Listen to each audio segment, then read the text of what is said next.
Ready তো হয়েছো, কোথায় যাবে?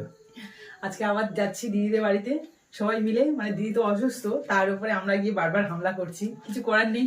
আজকে প্রিয়াঙ্কা যাবে বলছিল কিছু পেঁপে টেপে নিয়ে, যেহেতু শরীর খারাপ। তো দিদি বললো যে তোরাও চলে আয়, সবাই মিলে একসাথে একটু আড্ডা দেওয়া হবে, যেহেতু আজকে রবিবার আছে। তো সেই জন্য দেখো সন্ধ্যাবেলা রেডি হয়ে গেছি। এই যে আজকে অনেকদিনের পর এই যে এই কুর্তিটাও পরেছি। কেমন লাগছে জানিও। আর একেবারে চুলটা, রাতের চুলটাও বেঁধে নিয়েছি, যাতে আর কষ্ট না হয় এসে চুল টুল বাঁধার। একেবারে এসে ঘুমিয়ে পড়বো সেরকম ব্যবস্থা করেই যাচ্ছি আমি। আমি কি করবো এসে? হ্যাঁ, আমি এসে কি করবো? তোমার তো ঘুমাবে।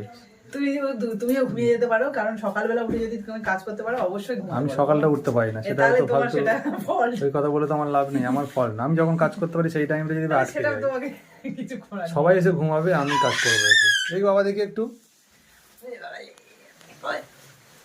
দেখি এদিকে তাকাও। ওকে বললাম থাকো,